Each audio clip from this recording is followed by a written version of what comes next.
Well, good morning, everybody. Welcome to day 2 of the Energy Evaluation Europe conference. I'm delighted to say that I'm here to introduce our keynote panel discussion this morning, which is about evaluation in a time of emergency. Now, this clearly fits very well with the overall theme of the conference, which is accelerating the energy transition for all. But more specifically here, we're going to look at what does the climate emergency mean for evaluation? We know we need transformative change and innovation in the energy system, and governments have got to rapidly drive down carbon emissions in an increasingly complex system. And of course, this comes with inherent risks. If we don't learn well from what we're doing and share those lessons, we risk wasting money and slowing the response to the climate emergency. So clearly evaluation, timely and effective evaluation is really key here. But what does that look like when we're in this world of accelerating innovation and change, increasing complexity? What role is evaluation going to play in helping deliver this transformation? So those are the questions, the sort of questions that we're hoping to answer in this session. And we're also going to take a bit of a look at the pandemic and innovation as a result of COVID and what might we learn from that. Before introducing and mentioning our speakers, I would just like to briefly say how you can get involved in this session, which is, as for the other sessions, we would like you to type your questions into the live Q&A chat box at any time. And remember to include the speaker's name before your question so that I'm going to know who to direct the question to. We also have another forum, which is a discussion forum, which is for general discussion with fellow delegates. Feel free to use that, but remember that what you type in there won't be part of the Q&A, and we're not using the raising hand function, so don't use that to get our attention. Use the live Q&A instead. Okay, so that's how you can get involved. If you require technical assistance, there's a red live support icon in the top right hand corner of your screen. So we hope there won't be any technical problems today. Well, so who have we got answering these questions? We're very lucky to have 3 speakers, one from academia, one from a National Innovation Agency, and one from the European Commission. So we're going to get a range of views. And I would, our first speaker is Lelda Keeler Vilumsone, and she's team leader for energy efficiency policy development and strategy in the Energy Efficiency Unit at the Directorate General of the European Commission. And she's currently leading the team in charge of carrying out the revision of the Energy Efficiency Directive. And she's going to be the first speaker today to look at our theme of evaluation in a time of emergency. Good morning, everybody. Thank you, Tina. I hope you hear me very well. Thank you for inviting to this conference. And indeed, the topic of evaluation is quite crucial in times of climate emergency and accelerating. So today, as you see from the title of this slide, I will give an insight into role of evaluation from the energy efficiency point of view. And since I work on energy efficiency policies and notably on the implementation of energy efficiency directive, I will give that angle, even though that's just a part of energy policies. So it's difficult to start the first. It's a very difficult topic, but frankly speaking, I will give 2 base of insights. What is the state of play in evaluating the policies from the European Commission point of view in relation to energy efficiency, and then how I see an evaluation in the context of decarbonization.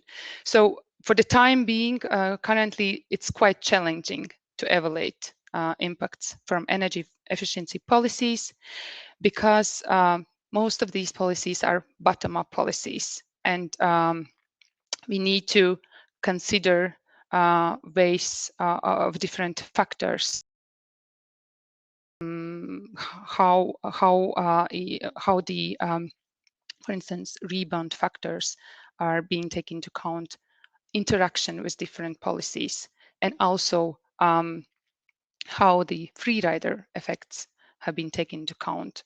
So the why the bottom-up quantification is needed, because that better captures how the energy savings have been achieved and attributed to different policies and questions.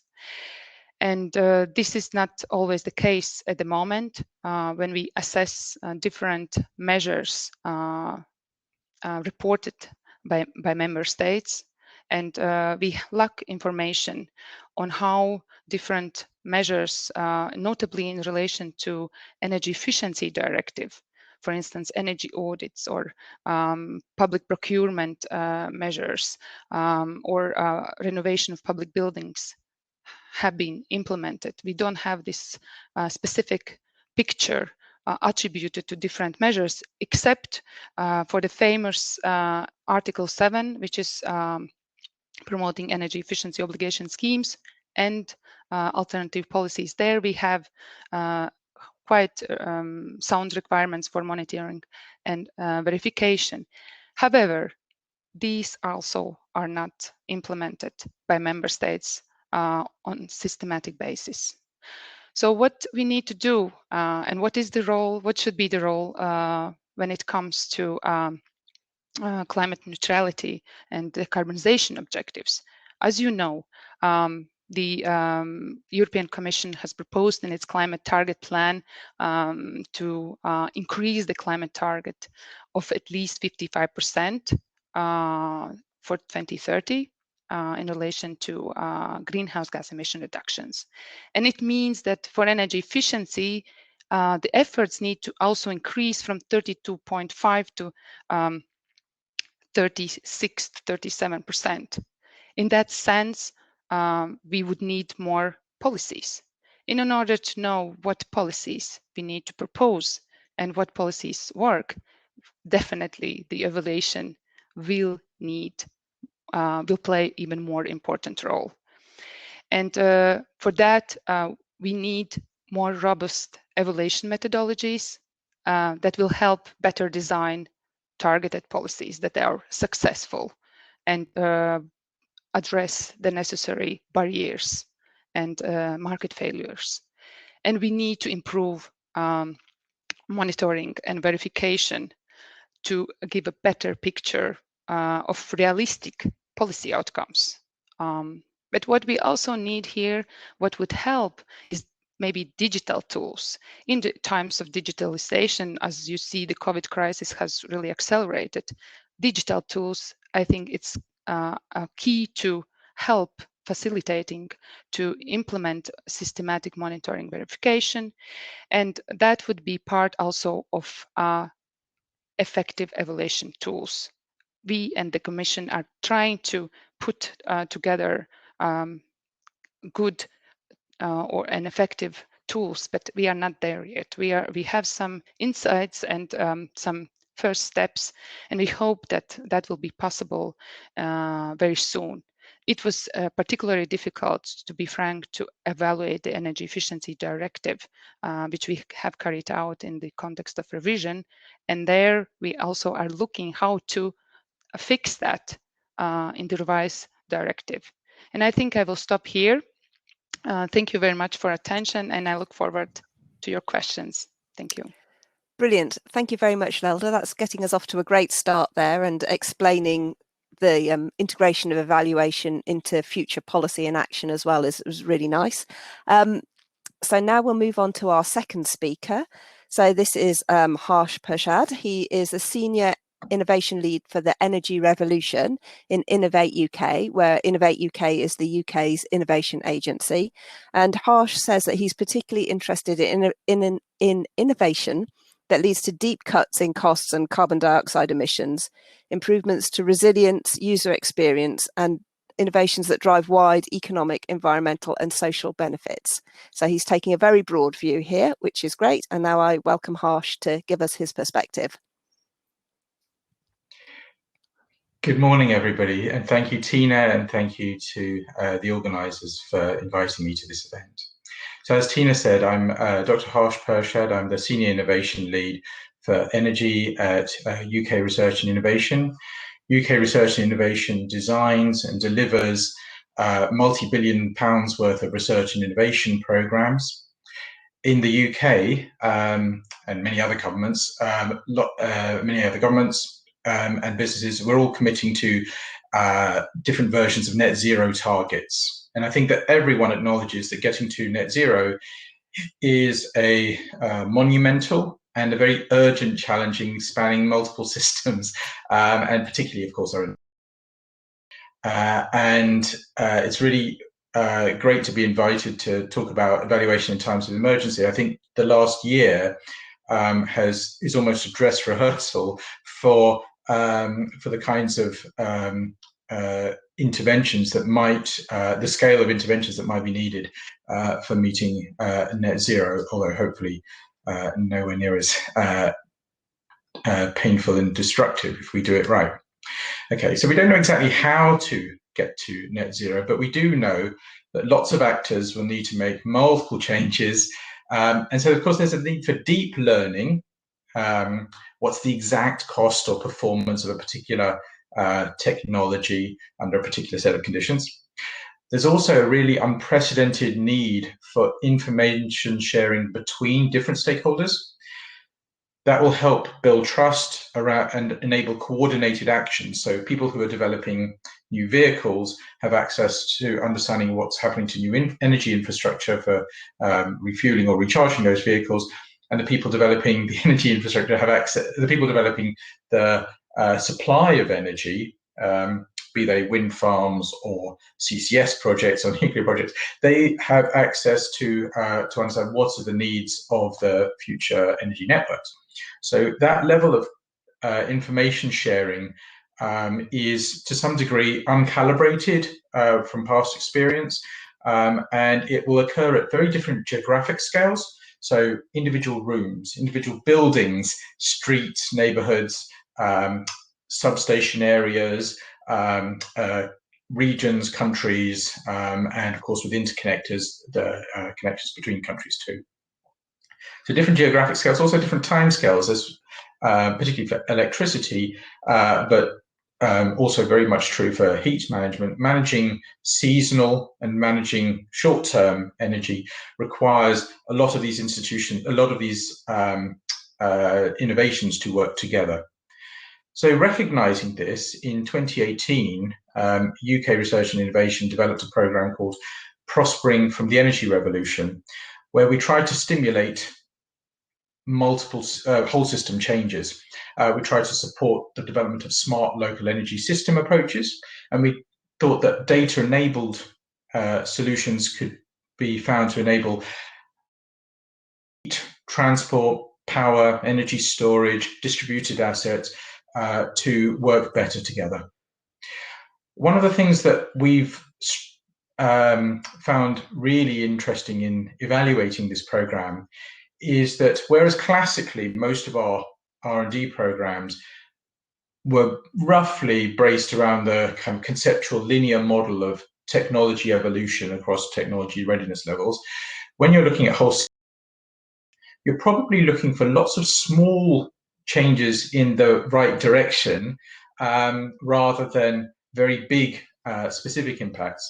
So when you want to look at lots of small changes, whether they're air quality, carbon, energy costs, resilience, business growth, you need to work out how to manage the burden of evaluation.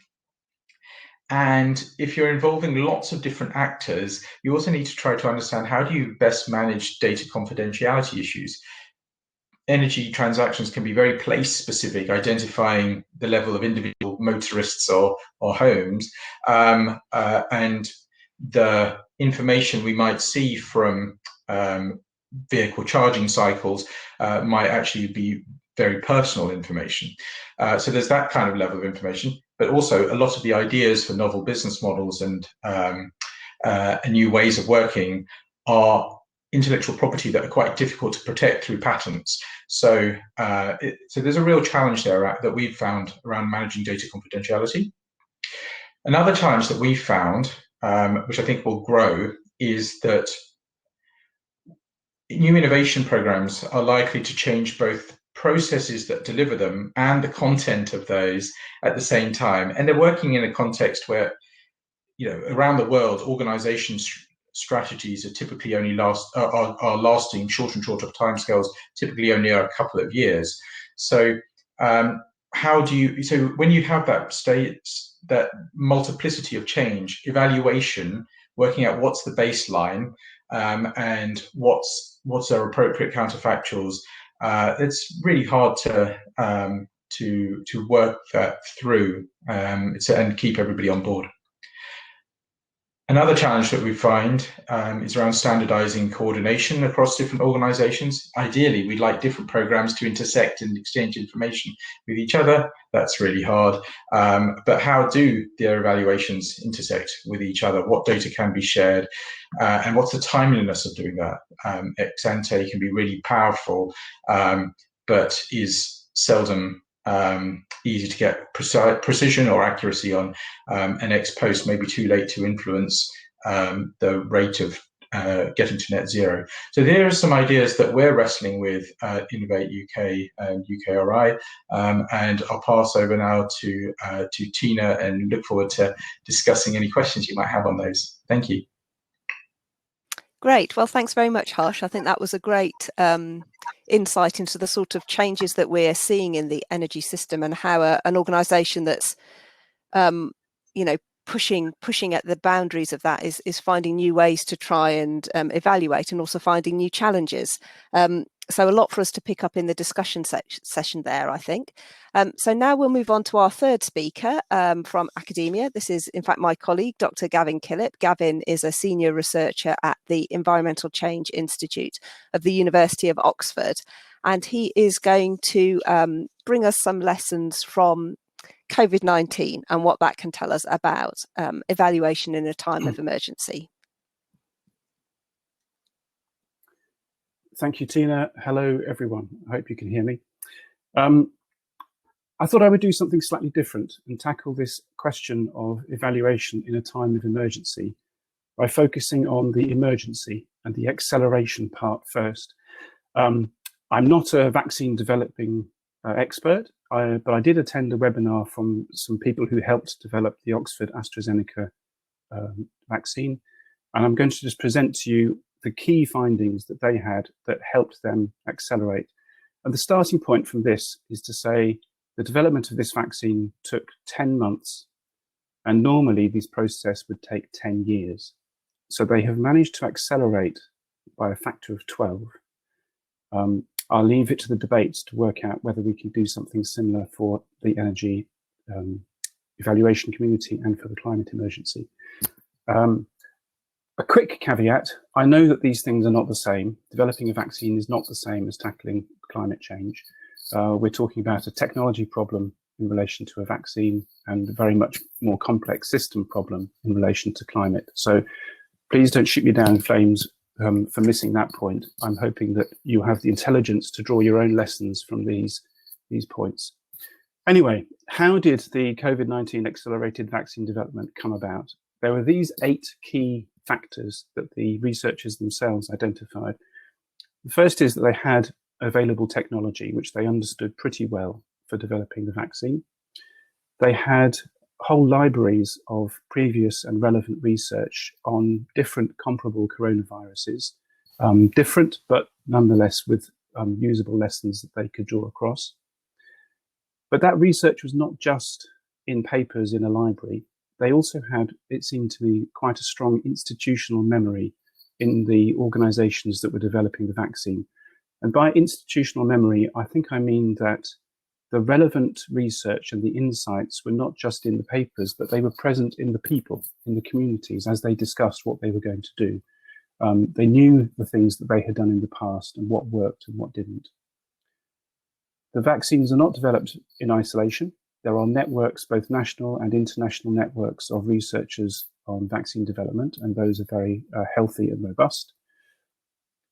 They knew that they would not be able to scale up on their own, so they had very early engagement with relevant industry, the pharmaceutical industry in this case, to actually develop the quantities of vaccine that would be needed.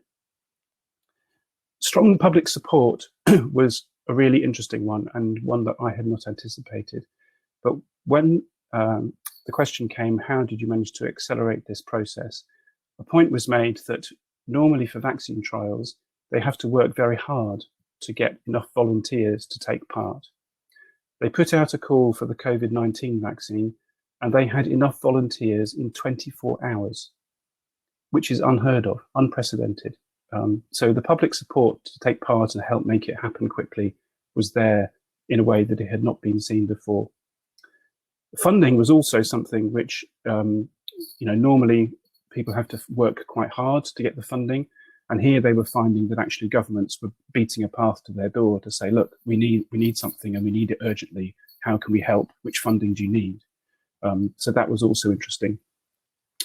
And then the final point is this one of expedited data analysis. So they were very conscious of the need not to reduce in terms of quality, the analysis and the robustness of their research, but they managed to find ways to do things in parallel. So normally one would expect to do things, you do A and then you wait for the results before you do B and so on. Here what they did was they took the risk that some things might not work, but they pursued as much as they could in parallel. And if something failed, then they would lose all of that work. But if it succeeded, then they would have the acceleration and the expedited data analysis. And the data analysis was not just at the level of the researchers, but also at the level of the regulators, excuse me, the people who certify that these things are robust and safe. So I'm going to, excuse me, I'm going to leave it there. I think there are some lessons to learn for the energy research community in that set of statements around the vaccine development. Obviously, there are some differences. I look forward to the debate. Thank you very much.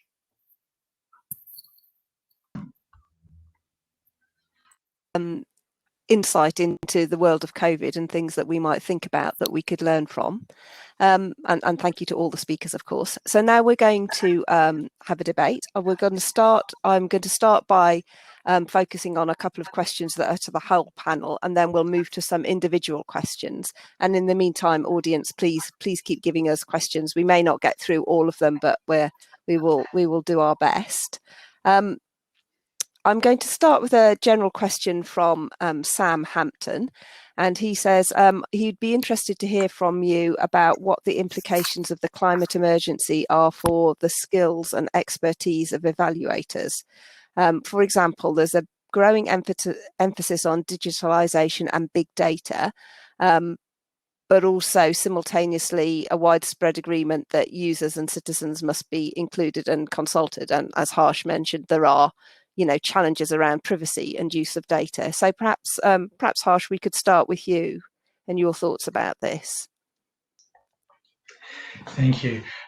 So the thing that I think it's come through in our programs that we've been looking at is trying to ensure that that we make the best of the resources that already exist and don't place all the burden, for example, on an external evaluation of a program, but really build it into the program that is being developed. So in the case of our Energy Revolution program, we've been really fortunate that we've got a large academic community looking at the detail of the interventions that people are making.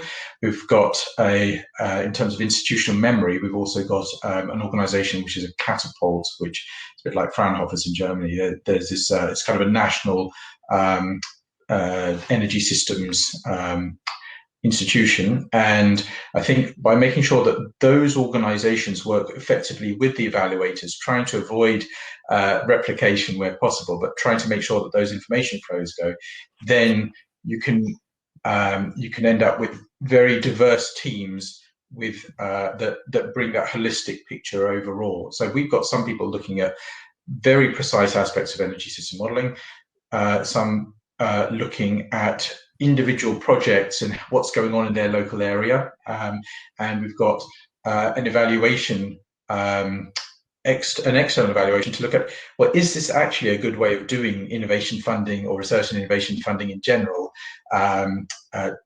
compared to previous approaches? So 3 different teams working as best we can, as closely together as possible. Thank you. Great, thank you. Lelda, would you like to comment? Yes, thank you for the question. Indeed, the skills and capacity is quite crucial, and this question we face quite a lot because we need to receive data from 28 member states. We used to receive, now we receive from 27 member states, and not always all member states have the capacity to evaluate their policies. So that's why it's important, as I said in my intervention, that we need to develop tools also at EU level, how we can standardize and how we can assess the policies at EU level. And then we could exchange that information and allow access also to evaluators at member state level. So this is to come, but definitely I see a role of digitalization. The digital tools should really help. For instance, smart meters give real-time data of consumption, and this is not necessarily linked to data of privacy issues, because we could use this data as at aggregated level without knowing the names. So this is quite crucial, and with this advancement we will be more able to analyze the effects in real time. Thank you. Okay, I mean, and that the points you've made there really sort of speak to the question that Raquel has asked about, asking you for a overview of the types of digital tools you've considered to evaluate energy efficiency measures. So you've mentioned smart meters. Were there any other specific digital tools that you've been thinking about as will help with evaluation? As I said, we are thinking about how to bring together the member states' data, and obviously the smart meters is one thing, but then we also have different databases, and the databases could allow also entering potentially standardized data or data from different policies, which could be then plugged into our database. We haven't established that one, but I think we need to think of that, how to make it more effective. And smart meters is one tool, one effective tool to start with, but it's not possible across all the sectors. This is when we talk about buildings, that is possible, but not in all cases. Okay, well, and that's, you know, so there's more opportunities there, and perhaps if any of our audience have come across a good example of digitalization and digital forms of information that have helped evaluation, please feel free to put them in the chat or the Q&A as an example of what you've seen that can work. That would be helpful. I'm going to move to a question for Gavin now from Radosh. It says, Gavin, how do you see the parallel working and public and government engagement could be applied to speed up the energy transformation to decarbonisation? That's the big question, isn't it? How could we make it work? I mean, I think it's really interesting that they managed to do this. I've picked up 3 things, I suppose. One is the willingness to fail, and actually to fail quite big if necessary, and in pursuit of acceleration. And I sort of don't see that so much with the energy evaluation and the energy community. We tend to be much more focused on trying to do small things and making sure that we've got them right. I think this idea of multiple actions in parallel is potentially interesting. It gets really complex with something as big, and you know, the energy system is a big complex problem. So if we're trying to do multiple things, we may end up trying to support things which are in conflict with each other. But I think we have the intelligence to maybe trial a few big things and do them in parallel and see what we find. But the big one, I suppose, is the kind of whatever it takes approach. governments borrowed eye-watering amounts of money in 2020 to survive the pandemic. They felt the urgency of the situation as an immediate and present danger. And I think we don't yet feel the climate crisis in terms of immediate and present danger. I think it's interesting, the strong public support. Are the public behind or ahead of political leaders, behind or ahead of the energy evaluation community? I'm not sure, but it seems to me that there's a big gap in public discourse about exactly what the problem is and what we need to do about it. For the energy community, I think we need to maybe shake up our ideas a bit and say, we have some really useful tools, we have lots of useful experience, but we're not responding to the emergency acceleration agenda really at all yet. Harsh, would you like to pick up on any of the points Gavin was making, perhaps about the willingness to fail or the scale of ambition that we've currently got within energy?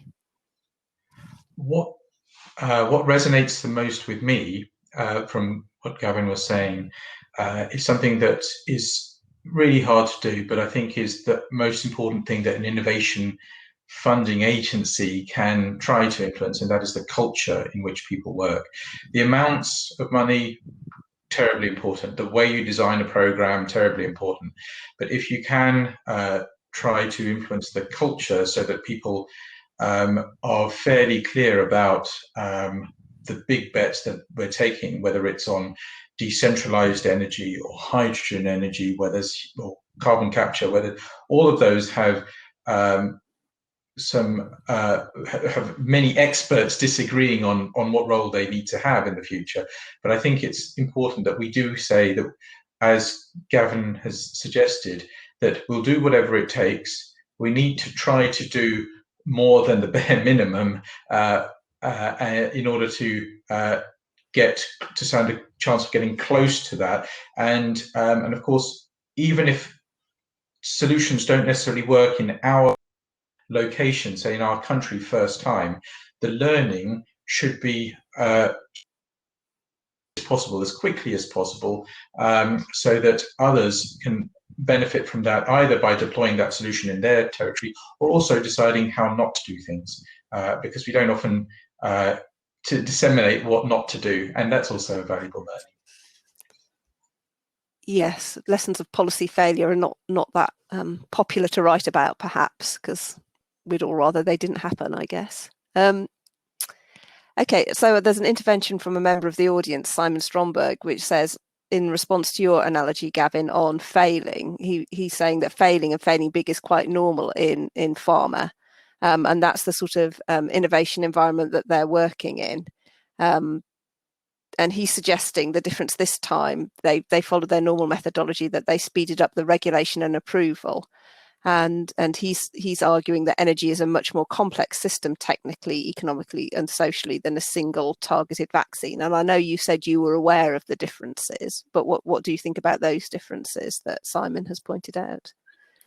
I think that's absolutely right. And I didn't labour the point, but Simon, I think you are right. In 2020, people said we need a vaccine. There wasn't really much debate about it. That was going to be the answer. And if we could get that technology to work, it was really going to help. And everybody was on board with that. As you say, in the energy, decarbonizing the energy system, for every person who thinks CCS is the answer, there's someone else who says we don't need it and we need something else. For every person who says we need a bit more energy efficiency, but really what we need is electrification, there's somebody who will have a different preferred mix. And so we end up debating what we think the ideal mix is. I think we could possibly learn some things from innovation studies, and I think we are beginning to do more of it, but I think we need to be getting out there and trialing stuff in a big way, rather than doing small programs that are comfortable and that we know how to do them, and monitoring in minute detail what works. I think we need some bold initiatives and to do some quite large-scale trials. Large scale in the sense of compared to what we already have, but still quite small compared to the size of the problem. In my own field, which is mostly around housing retrofit, why are states not buying up thousands of buildings in their own jurisdictions and experimenting with them. Experiment with the industry that needs to do them up. If you sacrifice a few thousand dwellings for the purpose of working out how to decarbonize millions, it's tiny. It's less than 1% of the stock. You know, we could be a bit more bold, I think. But notwithstanding, the system is, of course, much more complex, and it's not just a single technology solution. I accept that. Yes, and I think some of the things you were saying there, Gavin, sort of echo Harsh's earlier comments about we're moving towards whole system changes, and what does that look like in terms of the changes, but and the evaluation. I'm going to move to a more specific question now, which is for Lelda. This is a question from Jean-Sébastien, and he says, thank you for your insights. And then he says, you mentioned the importance of evaluating the effects of single policy measures, but also raise questions about how to address policy interactions. Do you see a way for an intermediate approach between bottom-up and top-down evaluation? For example, by evaluating policy packages instead of single policy measures? Yes, thanks for the question. Indeed, we need to, obviously, there are a lot of interactions between bottom-up policies and energy efficiency. For instance, the most valid question how we deal with behavioral change measures. If we promote renovation schemes, then we also in parallel promote awareness raising. So how to address that?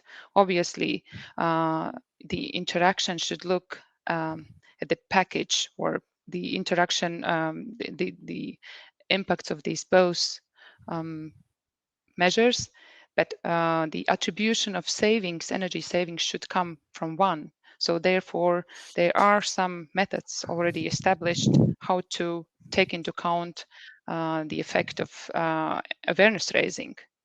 So that is already part of the practice under the implementation of energy savings obligation in the Energy Efficiency Directive.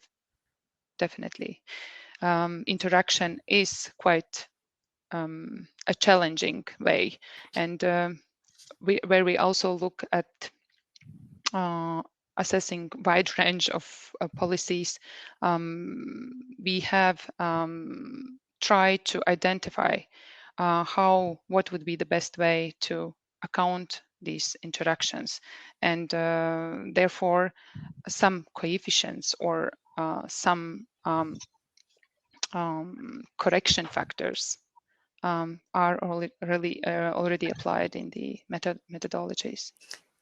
Great, thank you for that, Lelda. That's a good answer to Jean-Sébastien's question. I'm going to move now to a question for Harsh, which is from Laura Hayward. And Laura, thanks you for your presentation, and then says she was very interested in your point about what real-time evaluation should focus on in order to support course correction to aid progress towards net zero. She would be interested to hear more about your views here. She says evaluators often sense that once a program is in motion, there's not always so much room for change. What real-time information is most helpful for programmers to support real-time change, and how critical should evaluators be? And for those of us who are sort of involved in sort of doing programs and being evaluated, I suppose that's quite a sensitive topic. So how critical should evaluators be, and how much real-time course correction can there be? Great, thank you. So I think anyone who's paying for the evaluation wants the whole unvarnished truth as quickly as possible. So I wouldn't ever encourage any evaluators to hold back. I think that's not a way to win future work. I think you win more work when you're able to be a really challenging evaluator. So I hope that's the culture that's felt by the community. I'm not sure if it is, but I hope it is. I can only speak for the programs that I work on, which are energy innovation programs. In these programs, we have and recognizing that there are people who are formally labeled as evaluators, but others who are doing research within projects that are that effectively is evaluation, but not necessarily formally contracted as evaluators. When we insist that that our projects at their quarterly meetings and at our own portfolio meetings, that we have dashboards indicating what we're learning from projects. Obviously, some parts of our of organisations are very interested in different parts of that. So some will be interested in what's the spend versus a particular spend profile. Others will be really interested in the kind of the exploitation success, how many patents or new jobs or new revenue streams are being created. But it's usually people within the program itself that are most keen to understand the actual real impacts that the program's having. And so I think what we need to do is just to make sure we stay as close as possible. And as yet, my digitalization approach is really fairly old-fashioned. It's Excel dashboards and things like that. But I do find that promotes a healthy dialogue around what are people aware of, what are they able to measure, what are their what's qualitative, what's quantitative, when do they think impacts might occur. And I think it also helps us to understand, and this speaks to, I think, Lelda's point about aligning different data sets. It's really important to understand we've got a real wood for the trees problem, forgive the colloquialism, but there's so many different streams of data that might be coming in to understand against very complicated changing baselines. So if you're looking at smart electric vehicle charging, your working environment where the number and diversity of electric vehicles available is changing rapidly. At the same time, you're getting new air quality control zones. At the same time, you're getting campaigns around driving. So I think all of these things, sometimes you can get some correlation, but if you see that things are growing and you're seeing the kind of power of 10 increase in impact, then that's of course where you're able to have the to look at that and say, that's good enough for what we need now. And I think that's where we really struggle. Actually, we can get information overload, but trying to work out, okay, are we keeping up with the changes that are going on, which may have happened 2 years since the writing of an evaluation framework or a logic model for the program. I think that's really hard, but that's where the value is. Yeah, that's interesting. That's no, good enough for what we need to be sure we can carry on is difficult to be precise about that, but that seems a very nice way of thinking about how you manage all this information.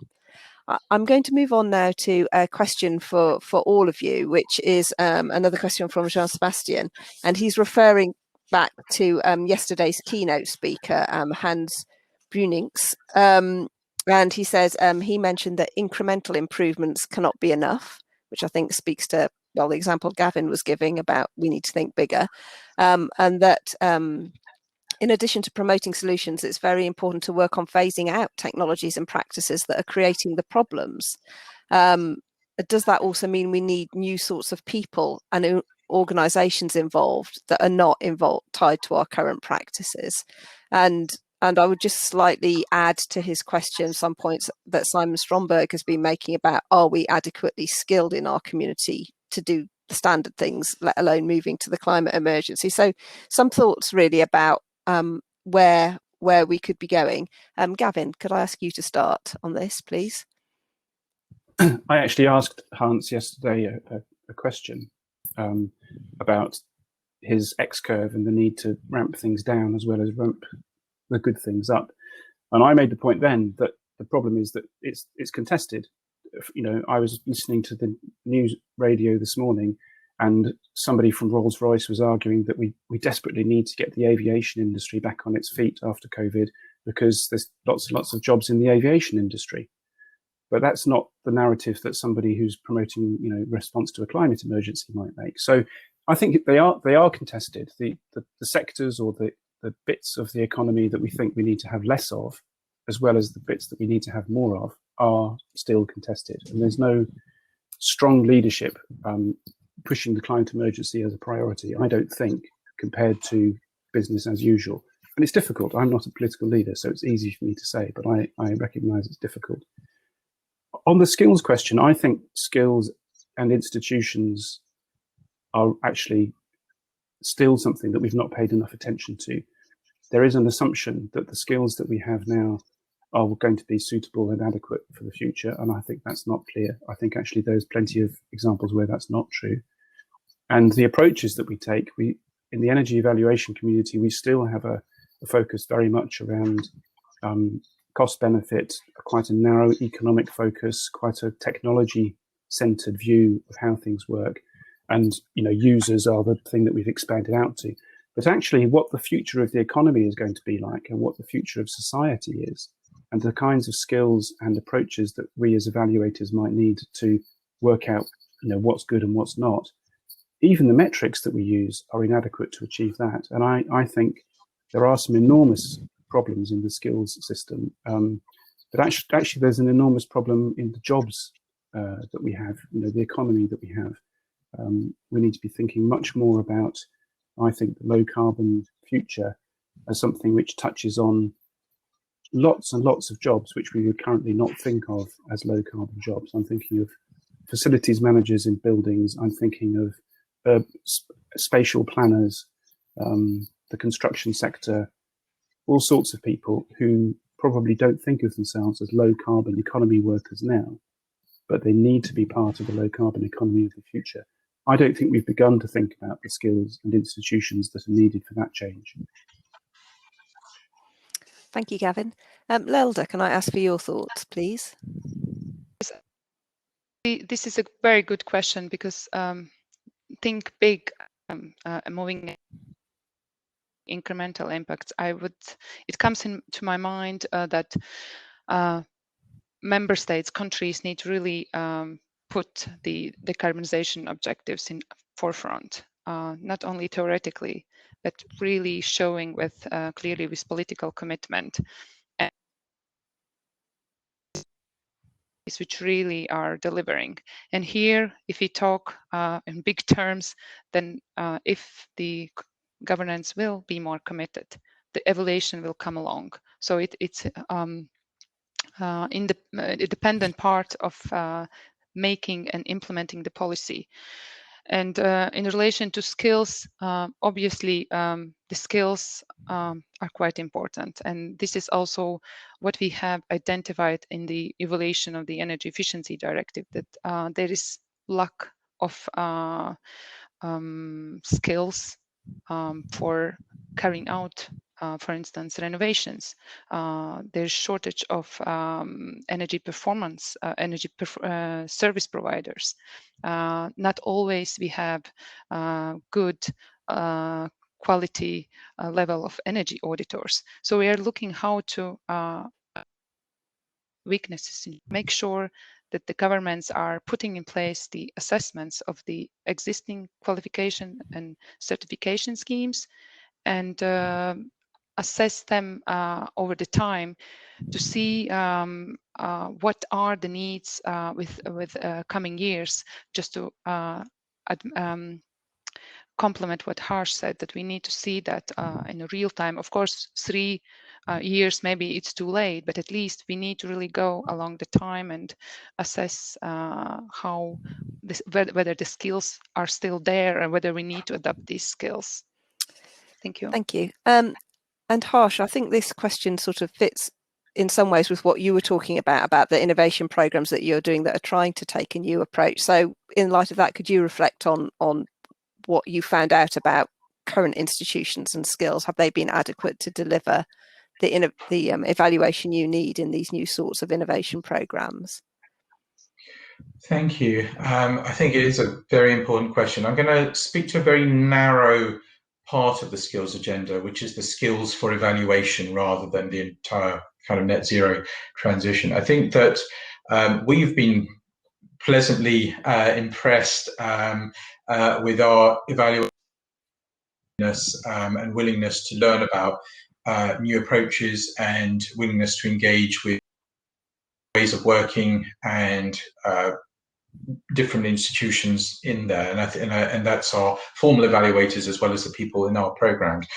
But I think it's probably worth, in terms of the skills of evaluation, I think we need to work out what does evaluation practice look like now for a project or for a program, and what does evaluation best practice look like for the net zero journey. And in some areas they're quite different.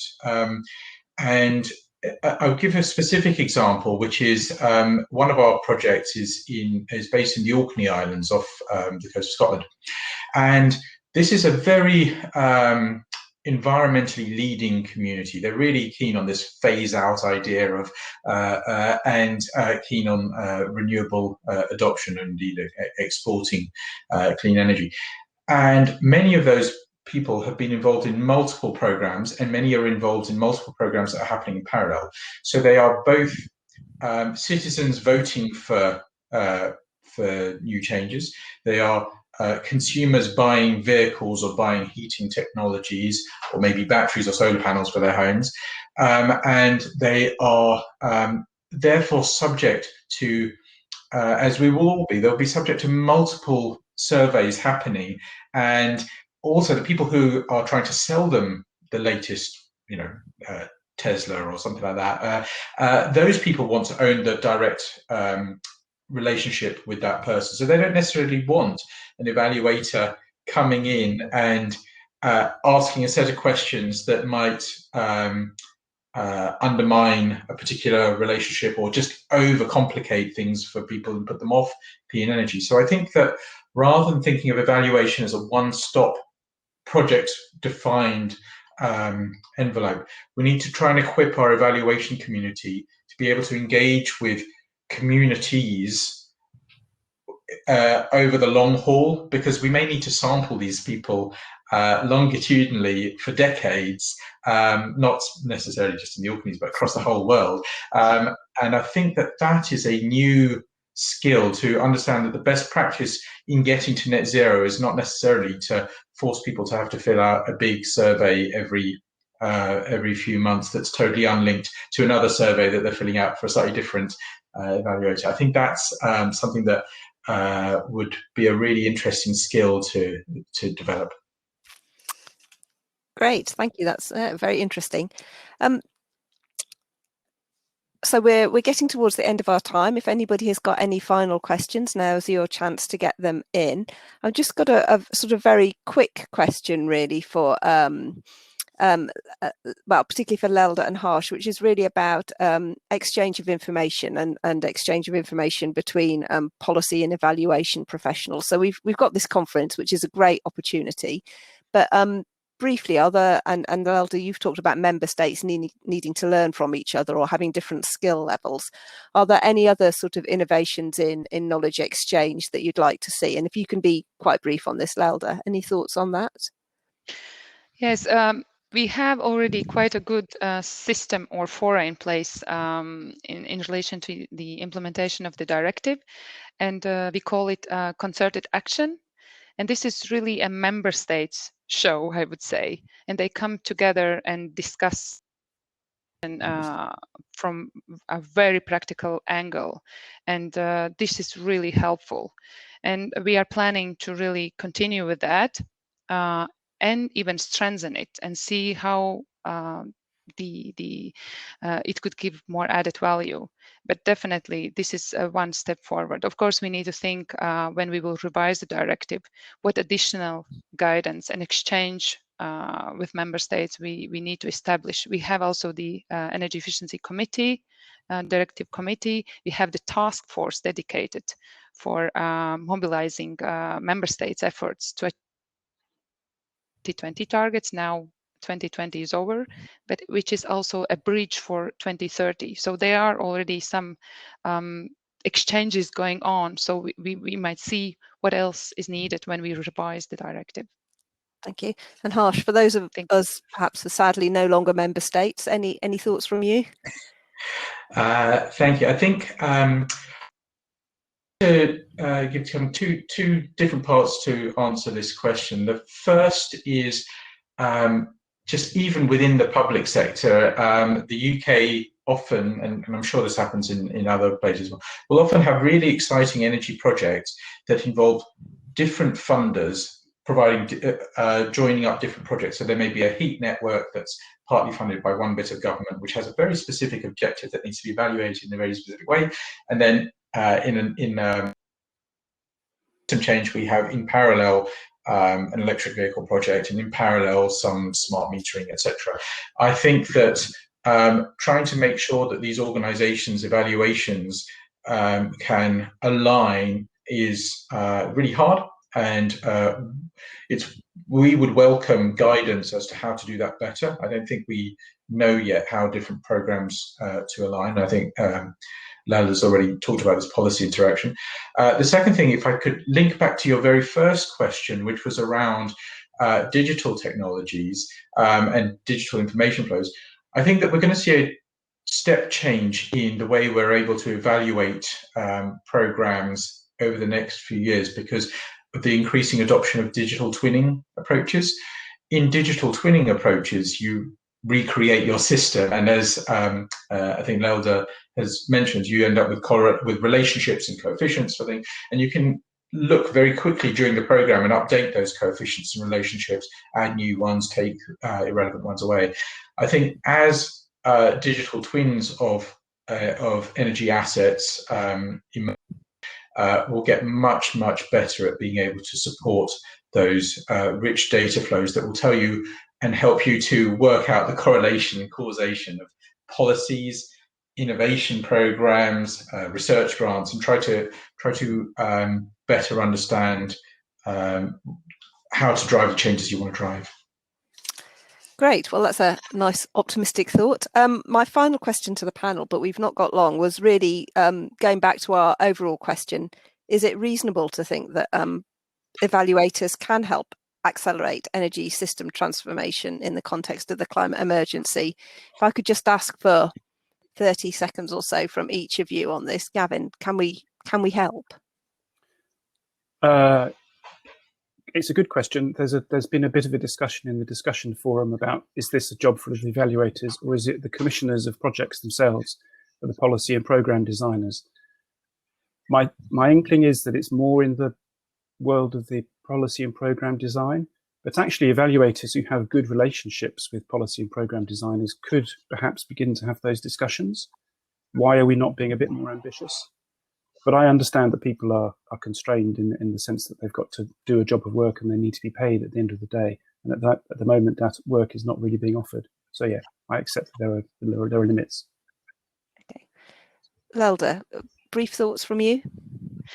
Yes, thanks. Obviously, as I mentioned in my first intervention, that evaluation is key, and evaluation is key of the policy cycle. So we need to work in the team. So policy developers need to work together with evaluators, because we need to know how the policy was delivered, whether it was success or not. And for that, the designers will see to what direction we need to go. Brilliant. And Harsh? Thank you. Yes, I think the separation of policy and delivery is going to become more blurred as we need to do things with more agility. So I think that as we evaluate now, what we really can't afford are running a program for 5 years or so, then learning 3 years later that it was that it had major flaws. I think that we definitely need to speed up that, but evaluation is absolutely key, because you'll never get money from a treasury for your next program unless you've got really solid data on the performance of the previous program, and you'll never be able to learn and build trust if people hear. I think the biggest problem facing society, one of the biggest problems facing society, whether it's coronavirus or climate change, is misinformation. So robust evaluation is absolutely critical.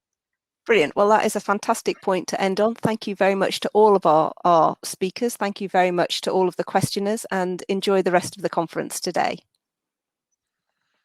Thank you. Thank you. Thank you. Thanks.